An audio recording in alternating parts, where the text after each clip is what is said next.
do you prove the existence of the Most High? Okay. Question.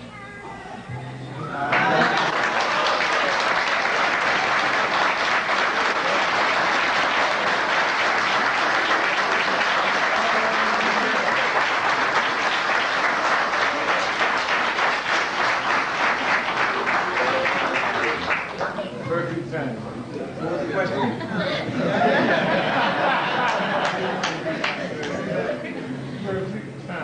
Say it again. What was the question? Who asked the question? What's the question, brother? How do you prove the existence of the Most High in the Elohim?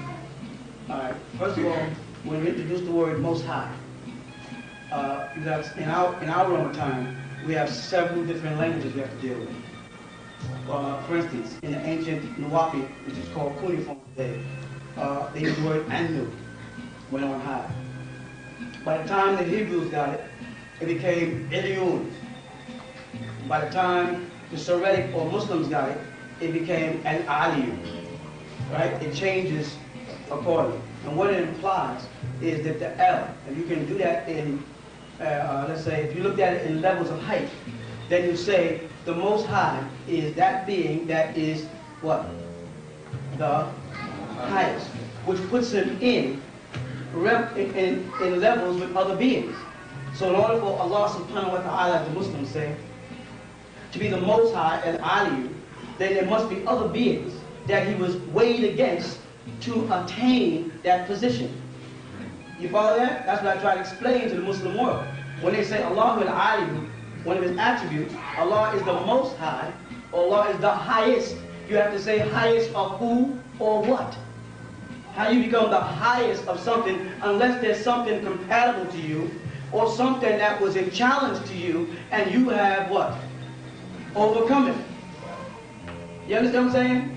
So when Melchizedek, the way the Bible translates the name, met Abraham, right? He taught Abraham about Eliun, Eliun, El in the Torah. Right? The Most High, the highest. Because Ibrahim or Abraham or Abraham, see the language game again, was already worshiping as a Chaldean. He already had a religion. He already prospered, because in the Torah or Tanakh, they tell you that he fell on his face and he prayed before those Hittites, when he was buying a tomb for his wife. Right? You follow that? So he understood prostration already. So he understood prayer already. But Melchizedek had to come to tell him, get back to the worship of Anu. Now, why would I say Anu when they use Eliun, Eliun, El in the Tanakh or the Torah? Because Melchizedek was not a Hebrew. When Melchizedek was speaking, he was speaking as Melchizedek. He was speaking as in Hebrew, we say Malach, an angel who is Sidar, who is righteous or justified, who deals just. So he wasn't speaking as a Hebrew or an Israelite or a Muslim. He was speaking as a Chaldean. You follow that? Meaning he was speaking to Abraham, who your Bible says was a Chaldean or of Chaldea. They also say he was an Aramean. What they use in the Tanakh is the word Syrian. But if you look into the Hebrew of it, you'll find the word Aramean, of Aram from Genesis 10. So all these people were speaking one of the dialects that was given to man. You with me? And so he would have been speaking to Abraham before Abraham became a Hebrew. The word Hebrew, simply Ivrit, or in Arabic, Ebra, means to cross from one place to another. To cross over the Tigris Euphrates. He was going to the furthest point of our land.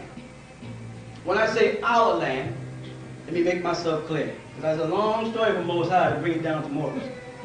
Our land extended from the other side of the Persian Gulf, coming westward all the way to California. You follow? There was no Red Sea or Reed Sea. Right? Bahra, we call it Bahra Ahmad. There was none there. There was no Atlantic Ocean. Continental drift and continent drift resulted in land masses moving. Thus, there was no Africa. There was no separation called South America. All those pieces of land, when pushed back together, will give you one bland spot of water in the center. And that bland spot today is off the coast of what they call Bermuda. You with me? Which was all part of what the ancients called the Yucatan. Beneath the Bermuda is now what they refer to as the Bermuda Triangle. A magnetic field.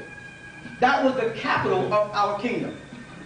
That which took place in Sumer and Egypt, and this land, the land of the frogs, some call it a maxim, from the word Mexico.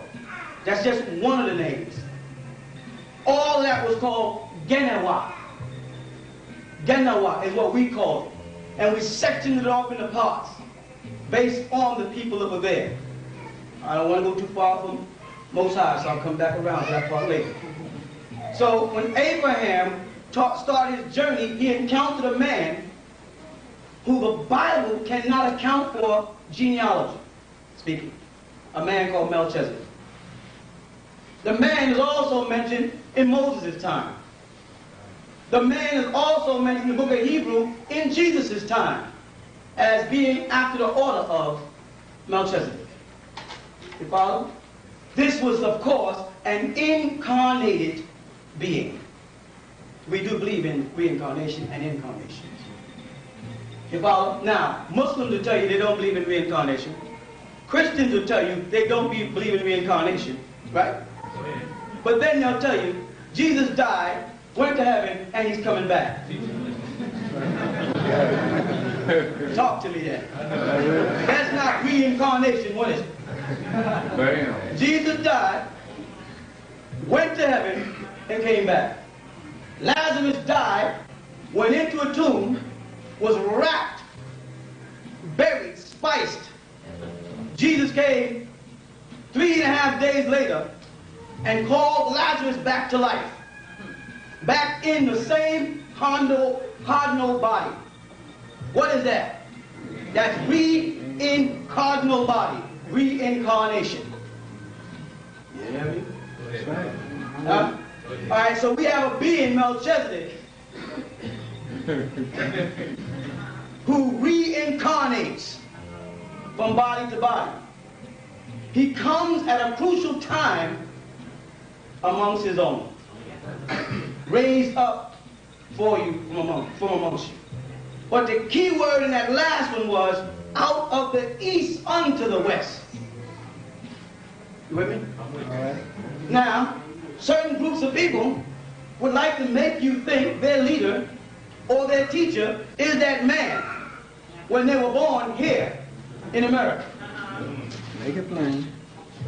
Whether it be Sandsville, Georgia, or North Carolina, or Jamaica, West Indies, and I've named 3 prominent brothers who I love dearly. They were all born here.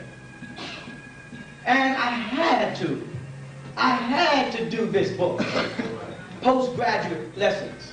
I had to do this book, Chef Daoud versus Master W.D. Fard.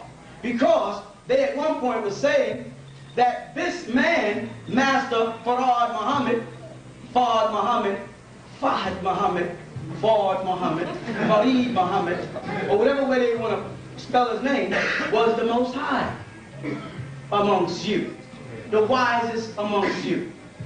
And because they said he came from the east, he started to fit the mold of the prototype that would come to save his people, or save those which were lost. But it said in Matthew, you'll come out of the east unto the west, so shall the coming of the Son of Man be. He be born there and come here. I was born in Nubia, tried and proven. Allah subhanahu wa ta'ala, that the Muslims call upon, while we were in the school of Islam, and I'll address that too, if I get time, put me in a position where I was the most hated dark-skinned, olive-toned Islamic teacher in America. I was the most criticized. I was the most critiqued. They were asking me questions about who makes up my bed,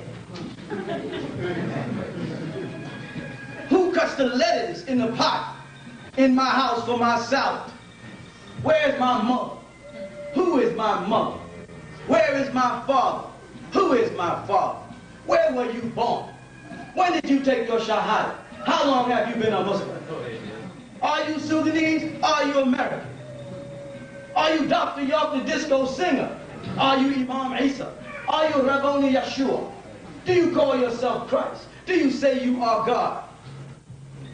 Questions, you understand? They didn't dare ask any of the other leaders. I ain't never heard nobody yet ask Minister Louis Farrakhan about his private life. But me, I was put to test, tried and proved. And I had to prove it by producing documents. So the Sunni Muslims went out and said, oh man, we know him. That's Dr. York. His name is Dwight. He was born in Brooklyn somewhere. We remember that guy. So I went on back to Sudan, Beledi, وأخذت شهادة ولدي, and got my birth certificate. Had to go back through the files and hunt it down. Because I was born in 1945 when they did everything by hand. There was no computers. I can't tell you what I had to go through the Hall of Records. But as an Ansar, the most recognized clan in Sudan, it made it easy. And with Sayyid Sadiq, the prime minister, standing beside me, it made it a little easier than it would have cost you. You follow? So I went and got the birth certificate and I printed a book and I said, here's my birth certificate in the book. Oh, he made that up. They got the seal of Sudan on it. He got the signature of the man who approved it. When I had to get, because you have to get a photostat copy, not giving you the original, they give you with a seal. Oh, he made that up.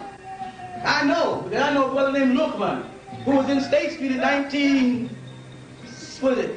65 or 65, when he took his shahada. I was there. I had to go into the files of records, and Sheikh Daoud was dead now. Had to get back in touch with Mother Khadija, his wife, at the Islamic Mission of America, 143 State Street in Brooklyn, and get inside the files and pull out my identification card. Can you stay with that? And it showed June 12th, 1957, Sheikh Daoud gave me my card. Most of the guys who were asking me the question were babies at the time, breastfeeding. When I was in State Street, under a Moroccan born Sheikh Daoud, as we called him, born in Morocco. No, they say Sheikh Daoud was born in the Caribbean. That's why I put these books out. Because he gave me the information. You with me? Because I had to establish in this latter day and time who the Most High is amongst us. That Most High is like the Freemasons say, the highest degree of information. In the Islamic world, they say the Imam is the smartest person in the mosque, who knows the most Quran, and in their case, the most Hadith or Sunnah, who's best at fiqh, Sharia, a whole bunch of nice fancy Arabic words. Whoever knows the most becomes the Imam of Imams, which would make him the highest of the Imams. The Grand Master, the Grand Potentate, becomes the highest figure in the lodge under the G, which stands for the Grand Architect of the universe. And the Grand Master, who stands in the lodge with two seats beside him and sits on that throne, becomes a representative to you of God himself in person. That's why they call him what? The Grand Master of the lodge. So the Most High has to verify, to prove that they have what? the most knowledge, the most wisdom, and the most understanding to give you an overstanding. Not just knowledge, wisdom, and understanding. I saw knowledge, wisdom, and understanding. I heard knowledge, wisdom, and understanding. And I listened to knowledge, wisdom, and understanding being taught to my people for years. And I thought it was necessary. Because it is necessary to go to kindergarten before you go to the university. That's right. It was all necessary. You follow? But to verify the existence of the Most High to you and to me is a board trip. You want it? It's a board trip. Stand up, please. You got the names, El-Ayun and Ali, right? And Anu. The board trip starts with 3 levels.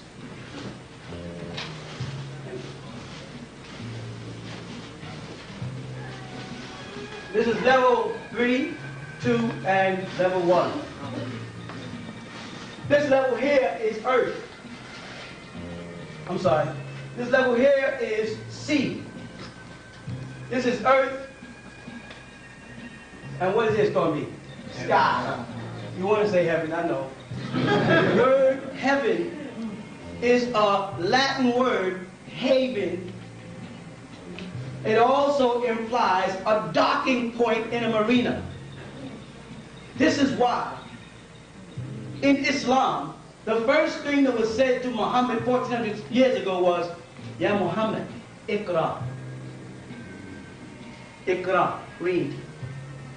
The first thing you find in the book of St. John's is, in the beginning was the Word. You know? And the first thing that happens in Genesis is a conversation. They don't understand. The key to unlocking all your problems is in language. And all the leaders won't take time to master the language. Something is key. We're going to touch with this a little bit. Y'all with me? Yeah. Now, in ancient Egypt, we have Shu, right? We have Geb, and we have Nun. With that, that's the deity of the sky, the deity of the earth, and the deity of the underworld, which becomes, when the Greeks stole it and changed Tahit, which is Thoth, over to Hermes, they also changed all the names. And they changed this one here to Zeus, this one here, the earth, the sea to Poseidon, and the earth, which they call the earth, Hades. Hades, which is the word they use for hell. Zeus, the deities in the sky, and Poseidon, the deity beneath the water. You with me? If you want to walk it now, I'll walk you right across the desert. If you want to walk it. But it's work. And I want you to try to prove it wrong. That's my job. Alright? I can take this out in many cultures and give you many different names. But that would lose you and waste time. What I want to take you to is the reality that every culture and all cultures acknowledge this state here, the Most High. The Greeks call it Theos. That's the word in your Bible, in Greek, for God. Theos. And it's running synonymous with Elohim, the way they use it. Because they have Kurios also, for Lord. You got that? There's Theos, that's the Greeks. The Elohim is the more modern version taken from Nephilion. Hebrew word Nephilah, to come down. Genesis 6. The Nephilah as what we call Nephilians. Or the word Jabbar, from Jabarians, from Gebor, from the mighty ones. Also Gebor used in there, where the word algebra comes from, which goes back before the Muslims, because it's in the Torah, in Genesis chapter 6 as Gebor. So God did not invent algebra, who was just some Muslim. All that happened before Islam. Most of the time when Muslims are telling you about the accomplishments of Muslims, they're talking about pre-Islamic times. They say mathematics was created by Muslims. The cipher was created by Muslims. They're talking about so-called Arabs before the coming of Muhammad. And so it had nothing to do with Islam. It had to do with the Arabs who lived in Arabia before Muhammad was even born. Muslims, since they've been here, hasn't invented nothing but terrorism and confusion, because the religion of Islam confines the mind to the Quran and Hadith. It doesn't open up for science. I've taught Islam for 25 years. أنا أتكلم اللغة العربية الفصحى والدرجة كثيرة. ذلك لغتي من أولى إنجليزي. فهم؟ That was my language before English. So these teachers don't have a clue of what's really going on. I can start anywhere you want. But everybody recognizes the Netiru, the Egyptians, the Nephilim, the so-called Hebrews. You follow that? The Theos, the Greeks, the Malachi, the Arabic for angelic beings, or heavenly hosts. You understand? Understood. And those beings descended down to earth. When they got here, they came here in what's referred to as a ru'ah, or a ruh, in a soul or spirit state, an etheric body. The essence of you when you look in a mirror long enough and you realize you're looking from the inside out at your body. If you don't believe me, try it. Stand in the mirror and stare and look at yourself and keep talking to yourself. And you'll get a realization that the real you is on the inside looking out. This body is a bacteria that's plaguing the soul, the essence of you. In your Bible it says, man, what?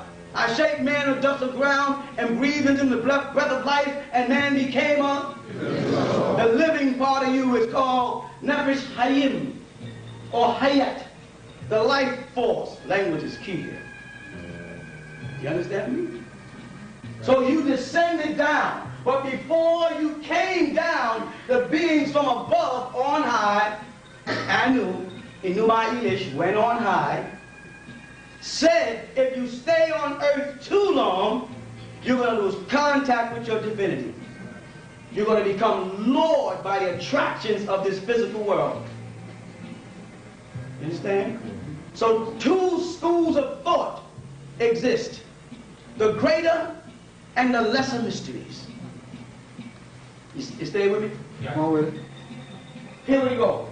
The greater mysteries teach as Yeshua, Isa, Jesus, Sananda, Tammuz, whatever name you want to give them, whatever culture again, that your path is back to the bosom of the Father. He says it. He says, I am the way, the truth, and the life. No one gets to the Father but by me. That he was merely the chauffeur to the Father. You follow that? But then he said, I and the Father are one. When you see me, you see the Father. And I am not greater than you. And you'll even do greater wonders than I. That's right. And I got to go prepare a place for you, that where I may be, you may. So certain men, or women, are destined for a journey from here back to the bosom of the Most High. And certain men and or women are destined to stay here and worship. Some beings are perfecting themselves to become God, and other beings will always worship God. People of the lesser mysteries are the religious people. They worship God in spirit and in truth, away from themselves.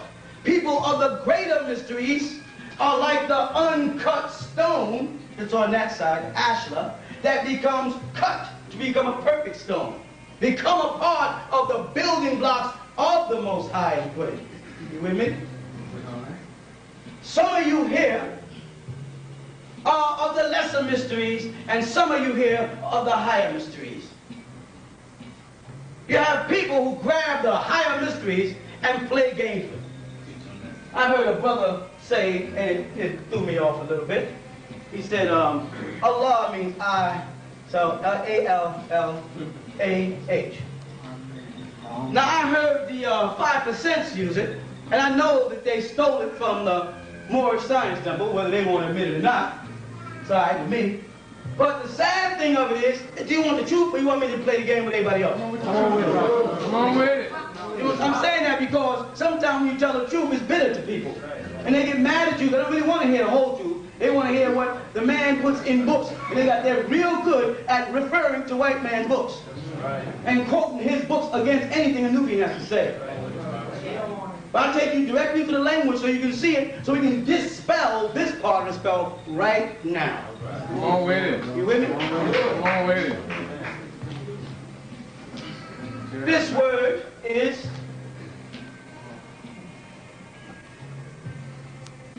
say it. Raus.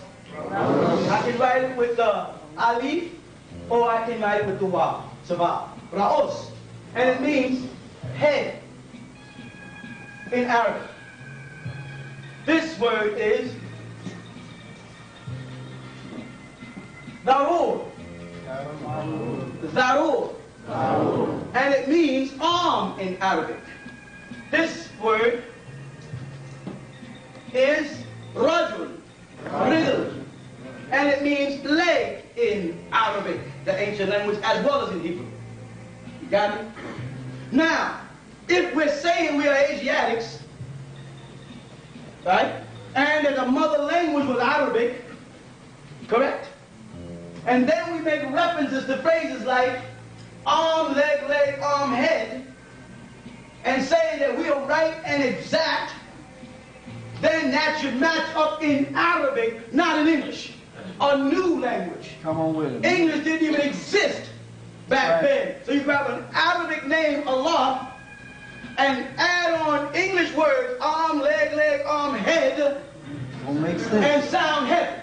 Don't make sense. You understand? The unification is here. The power to bring all those forces, all those incarnations into one being to come back out and solve the problem, whether you accept me or not. I'll tell you what I mean. That means the abbreviation of that one, darur, for arm in Arabic is a vet, which is equivalent to a th. And that is a re, or a ra, which is equivalent to an ara. And this would be another ara. And this one would be another th. And this would be another ara. So the word is th, ara, th. Not arm. Go ahead, Dad. You with me? These type of teachings must be stopped. That's right. Not by force, but by fact. You've got to learn this. So when someone gets up in front of you and pretends to know something, you can say, hold it, brother. That's not right knowledge. That's good information. The kids might like it. It's kindergarten. You let kids in kindergarten play with toys and facts simultaneously. You let them build blocks, in a sense, so they can build the blocks. But it's not facts. And they say something like, Sam, I am Sam. You said, well, okay, you learn English. Now you walk down the street and say, Sam, I am Sam. Nobody would understand what you're talking about. But that's kindergarten level, so you let Dr. Zeus, you see, get in there. You see? It doesn't frighten you. But now we are at the end of time, when all the so-called great teachers have taught what they came to teach. They all have so-called finished what they say, that everything the Nation of Islam is going to teach has been taught. You understand? Everything that the good brother Noble Drew Ali himself was here to teach has been taught. The same applies to the gods of the earth, 5%ers, and etc. And as I watch with a keen eye at all the teachings out there, I wait to hear that something new. or that something special that would let me know that another God had incarnated.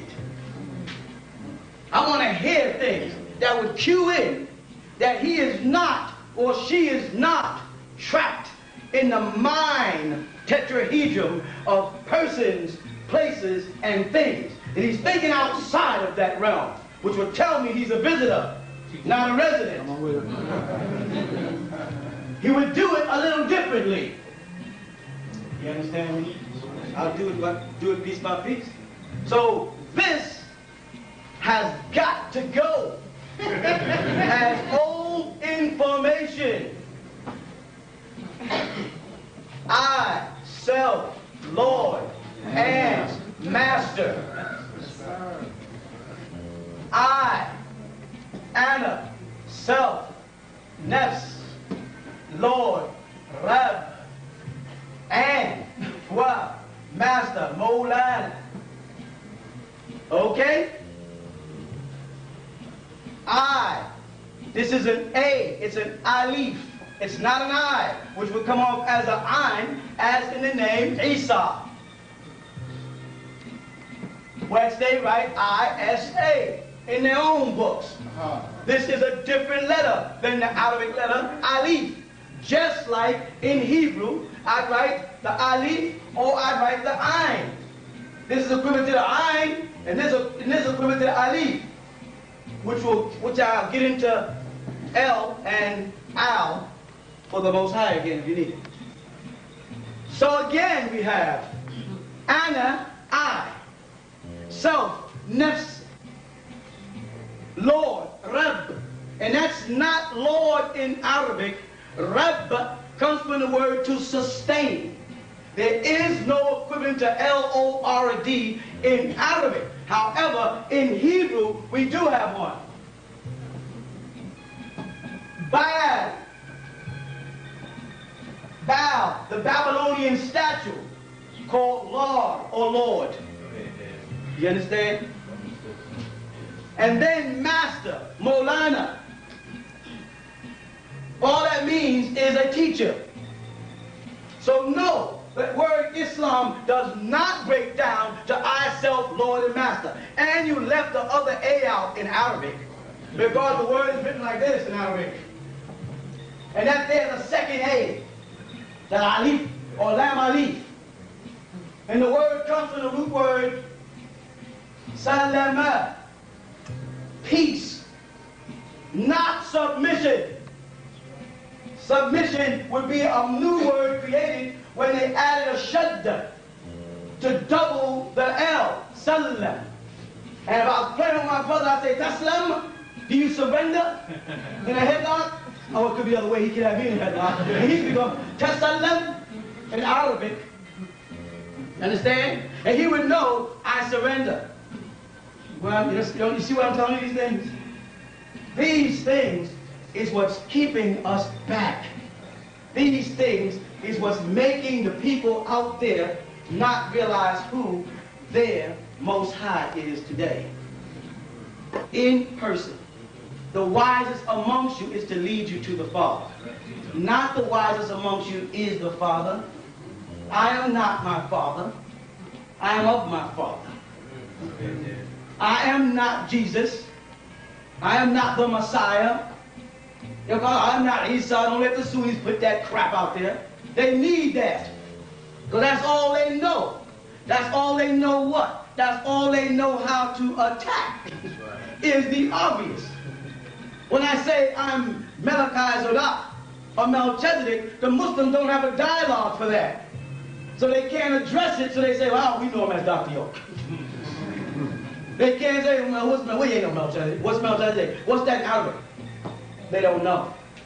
Nebi Khidir, El Khidir, the green one. Then some Arabs say, oh, that's what he's talking about. No, he ain't that. They said, what did that do? And how do you know that? You know what I'm saying? And then that is blank. This must go. You with me? This is old information. This information was taught to you about us. You understand? Now, one of us is here to teach you what you're supposed to know about yourself. And I'll tell you how it happens and how it happened. All right? It starts up here in another realm. The Quran calls it ilyun. Muslims nowhere in any of their tafsirs, which means explanations of the Quran, have been able to explain what that meant.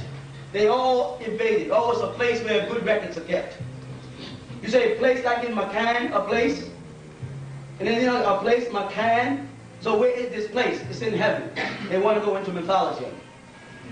And when you try to confine them to the facts of, so are you saying there is an Allah who was here on earth and created beings with the help of his angels, and then as the Quran says, he left the earth and he went into the heavens to sit on an arsh, a throne? Can you do that with me? They go, yeah.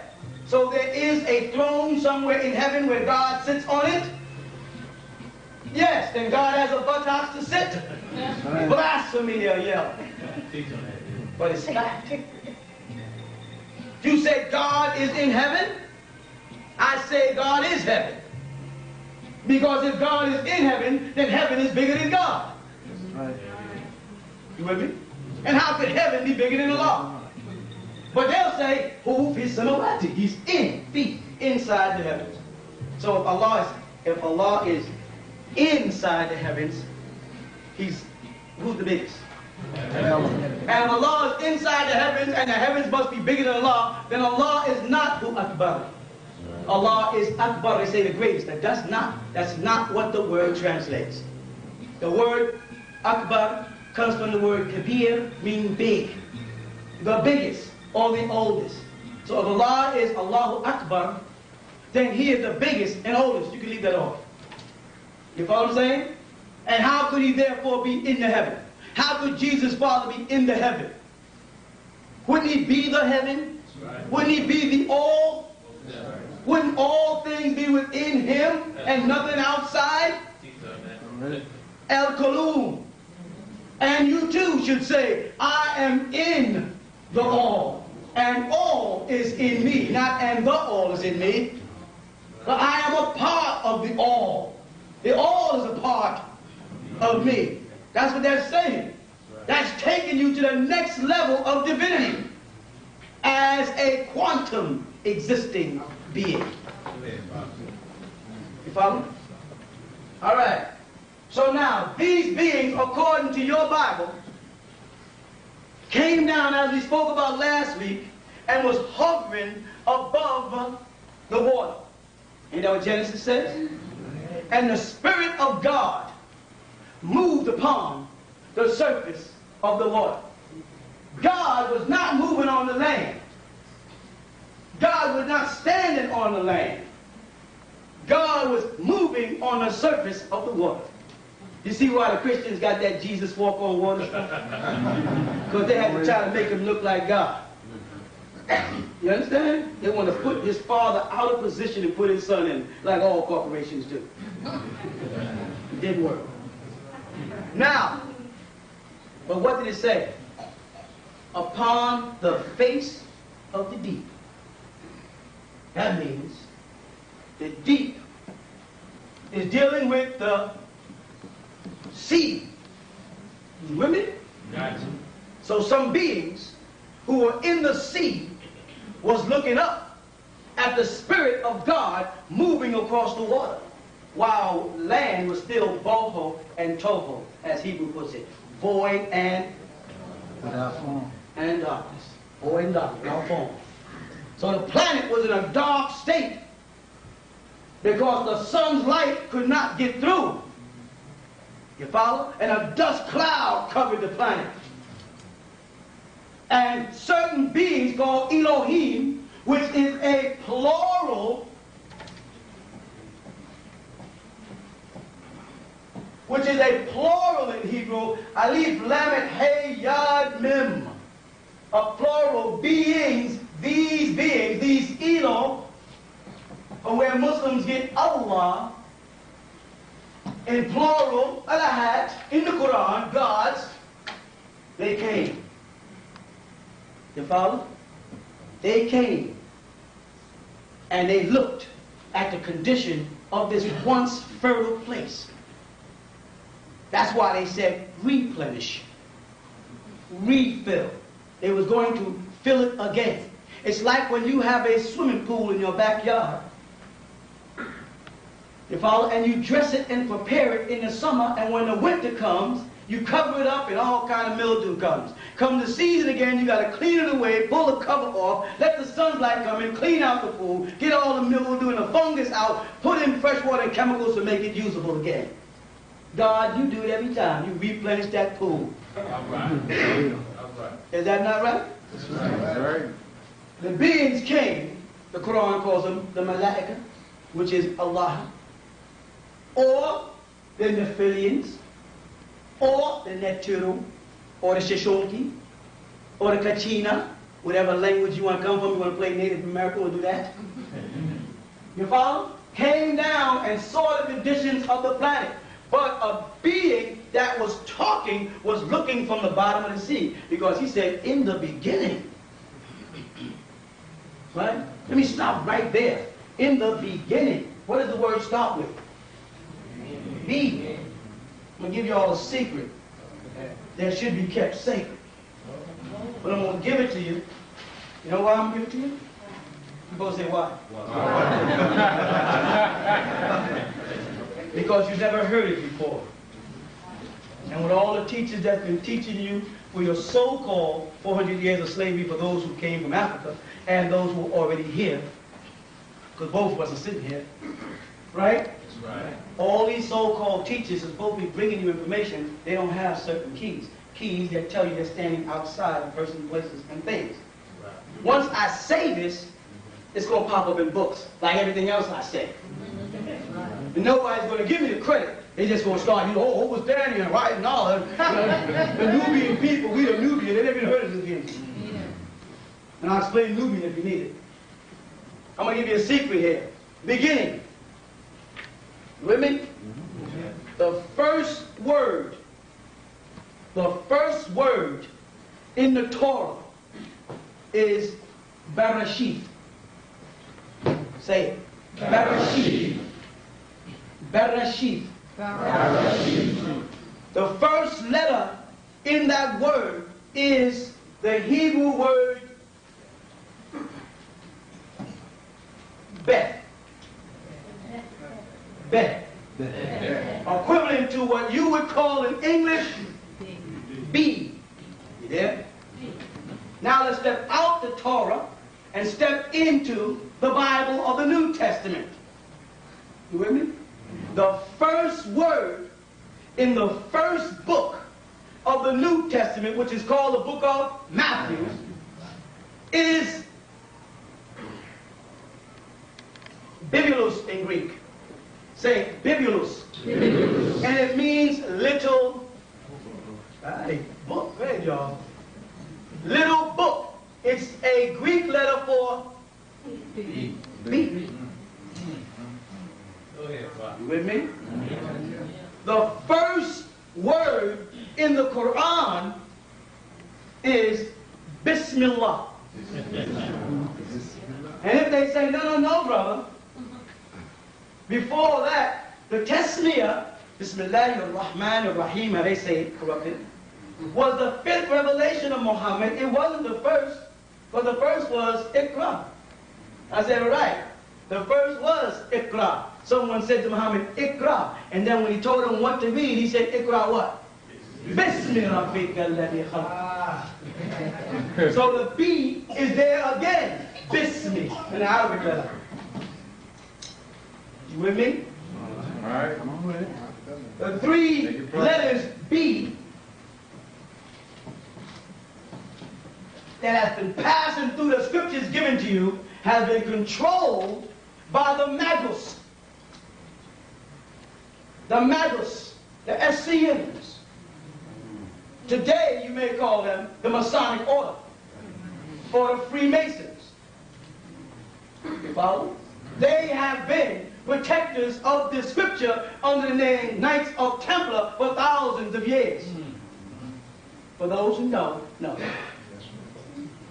And the key number on the back of the dollar bill is what? Say it louder. The key number 13. Say your alphabet. A, B, C, D, E, F, G, H, I, J, K, L, M, 13. M. Mason. Meta. Latin word for matter or mother. And son. Ma, son. The protector of Mary and Jesus. The real one. This is information that has been kept secret for far too long from you. Now I want the teachers to see this inflammation. That means you ought to inflame the population with it. That's all. This inflammation. Note it now as the first time you heard it, and note later on your teachers will be getting up and using it and never recognize who the Most High is, who has the most information for this day and time. Note it. You finish this journey. I can't give you all but so much light. There are two Illuminatis. There's the Illuminatis of the amber light, and there's Illuminatis of the green light. You have been the Illuminatis before you initiated them into the order of the Illuminatis. You gave them the amber light. When? When Michael taught Lucifer. And Lucifer rebelled in the heavens and was cast down here. And was given the right to socialize and walk side by side with the angels. Look in the book of Job. When the angels go back to the heaven, Lucifer's with them again. After all he's done, as a Luciferian, he's still an Elohim. He's just a Wah, not a Yah. Wah and Yah is where they get the word Yahweh from.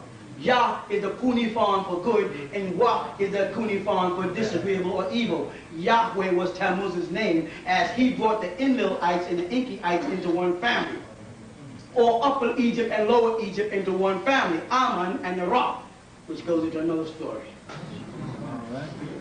Make it plain. So these beings, Shu, the heavenly ones, came down to earth.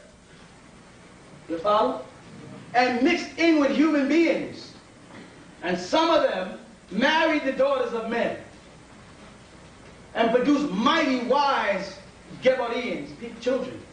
Genesis chapter 6. But the claim was that Tammuz, referred to as my spirit in Genesis chapter 6, will not always be with man, for he is also flesh. His days shall be 120. The lifespan of the Elohim is 1,000 years each of your time.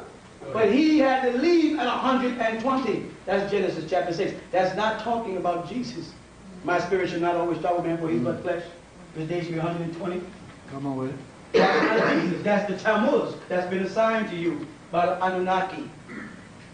A name they don't want to talk about. Zechariah Sitchin and these guys are now talking about Anunnakis in this later day and time.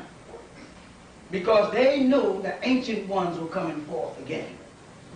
They knew that incarnations were going to start happening again. They knew they had to drug you. They had to suppress you. They had to intoxicate you with alcohol beverages. And when that didn't work, as old days, our fathers and grandfathers stayed drunk off of blue. When that was not strong enough to suppress the God in you, you follow? They moved on into heroin. And all throughout the 50s and the 60s, they had us down on heroin. And when heroin couldn't hold us down so we could kick heroin, they came on with a new method, a methadone. Was supposed to kick the heroin and they got you addicted to the methadone. And that couldn't hold us down. So they came out with dust prepared for angels to sprinkle over you. Come on with it, Doc. It was sprinkling angel dust over our neighborhoods. Have us hallucinating, but they knew the power of the hippocampus area in our brain, and that was a contact with the Most High. So they got the hallucinatory part of our brain deadened by drugs. And when you couldn't afford angel dust, and you couldn't afford cocaine, they lowered the price and said, crack it. Penetrate that skull by any means possible. Crack his head open. Eat his brains. And we start burning ourselves out on a pipe with crack. You know what? You're kicking that too.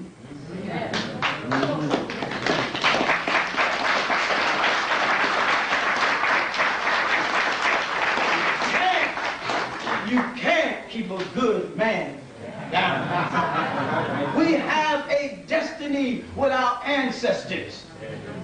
Whether you want to call them Egyptians, Moors, whatever you want to call them, we have a date. And when that date comes, nobody can mess with it. Our story, not his story, must be renewed every 25,000 years. His story, that's why they make a mistake and have to correct that in this lesson. They're giving the devil a history. And the history is only 6,000 years old for him. So why would we have to renew our history after 25,000 years if the devil wasn't here 50,000 years ago? If according to your teachers, he just got here 6,000 years ago, he was no problem. How would we have devils in Mecca before the devil?